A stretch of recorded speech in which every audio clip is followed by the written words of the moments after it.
अस्सलाम वालेकुम नाज़रीन, उम्मीद है आप सब खैरियत से होंगे और जहाँ भी होंगे खुश होंगे। अल्लाह ताला आप लोगों पे अपना फजल करे। नूर मुकद्दम केस के बारे में जो आज मैं बात आपके साथ शेयर करना चाहता हूँ वो है नूर मुकद्दम का ज़ाहिर जाफ़र के साथ तल्लक क्या था, जो बड़े लोग करैक्टर असैसिनेशन और किरदार कशी की सूरत में करते हैं। और नूर मुकद्दम की फैमिली का ज़ाहिर जाहिल फैमिली के साथ, वो दरिंदा फैमिली के साथ क्या तल्लक था, वो तल्लक मैटर करता है। क्योंकि हमारे अक्सर लोगों के घरों में हमारे कई ऐसे तल्लकात होते हैं, हमारे खुद कई लोगों के साथ, जो रिश्तेदारों से भी ज़्यादा बढ़ के होते हैं, जिनको कहते हैं फैमिली टर्म्स होते हैं। कुछ ऐसे लोगों के साथ कि दोस्तियाँ यारियाँ, कुछ वालदैन की, कुछ आबाओ अजदाद की, कि वो चलती जाती हैं। और बाज़ औक़ात वो तल्लकात रिश्तेदारियों से बढ़ के होते हैं, उनका आना जाना। तो ये मैं आपको बता दूँ, ये हर घर में ऐसे लोगों के तल्लकात होते हैं। तो ये तल्लक उनका 3rd जनरेशन का था, ये उनकी वकील ने कन्फर्म किया। नूर मुकद्दम, शौकत मुकद्दम, उनके वकील ने, कि ये 3rd जनरेशन का जो तल्लक था, ये बेसिकली ज़ाहिर के और नूर के दादा परदादा से चला आ रहा है। और अब जाके ये 3री जनरेशन तक इनका रिलेशन था फैमिली का। तो उस सूरत में जब इतना तल्लक हो 3 जनरेशन्स का, तो लोगों का आपस में आना जाना घरों में होता है, फैमिलीज़ का भी, बच्चों का भी, बचपन से। तो ये कोई इस किस्म का मामला नहीं था कि नूर का अकेले अपने तौर पे कोई रिलेशन था ज़ाहिर से, जो लोगों का आपस में बात करके तासर लोग देते हैं कि वो लिविंग रिलेशन में थे और इस किस्म की बात, ऐसी कोई बात नहीं थी।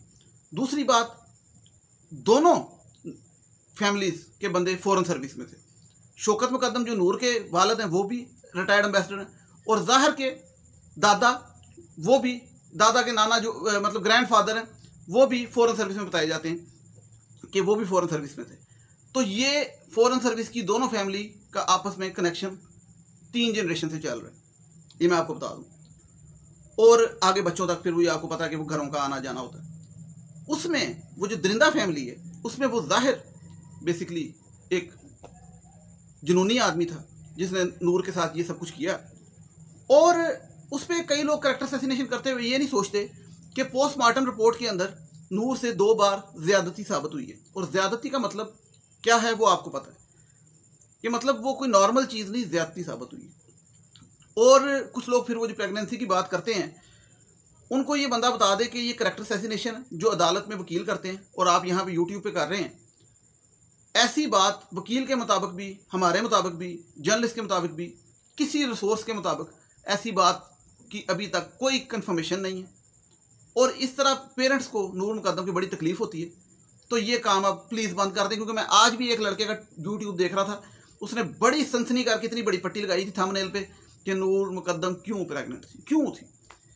तो मकसद ये कि ये बहुत जहलाना और गिरी हुई रखते हैं, और ये उनको तकलीफ देने वाली बात है उनके पेरेंट्स को। तो वकील के मुताबिक भी ऐसी कोई बात नहीं है, कोई सदाकत नहीं है।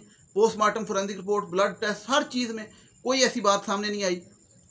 और जब तक कोई बात सामने आई नहीं, और फिर आप खबर को पकड़ के सब बंदा चलाता जाएगा, 5-6 एंकर चला देंगे, और वो खबर सच्ची लगनी शुरू हो जाएगी, और लोग उस पर करैक्टर असैसिनेशन करनी शुरू कर देंगे नूर मुकद्दम की। तो वो करैक्टर असैसिनेशन फिर उसके सर पे जाएगी जो खबर चला रहा है। तो काइंडली नूर मुकद्दम की करैक्टर असैसिनेशन से इज्तनाब करें। और ये अब आपको पता लग चुका है कि उनका रिलेशन क्या था। उनका रिलेशन फैमिली का रिलेशन था, कोई आज का नहीं था। और जो कहेगा ना कि फैमिली का रिलेशन था, लड़की क्या करने गई थी।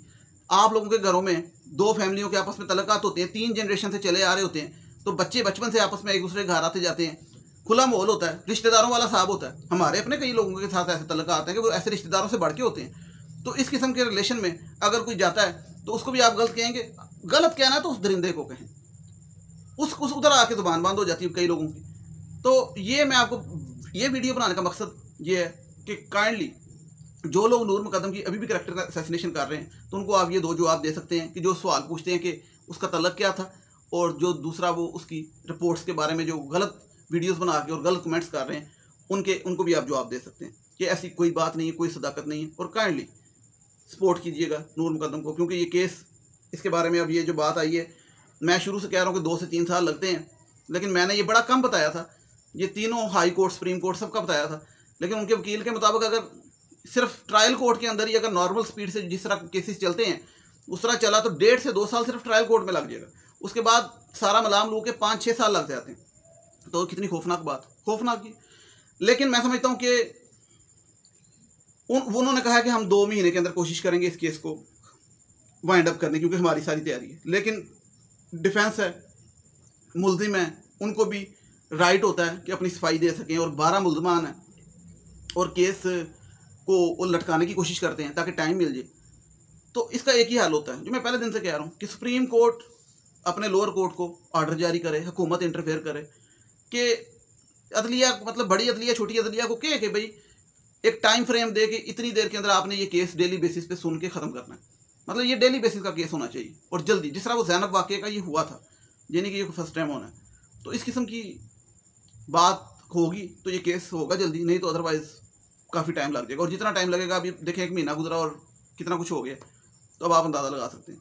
तो काइंडली इस पर भी ज़रा प्रेशर डालें, ट्वीटें करें, बेशक जो भी करें, मतलब सपोर्ट करें कि जिस तरह से भी कर सकते हैं, हर तरह से करें। ये वीडियो भी शेयर करें ताकि लोगों तक पहुँचे कि इस केस को जल्द से जल्द स्पीडी ट्रायल की तरफ लेके जाया जाए।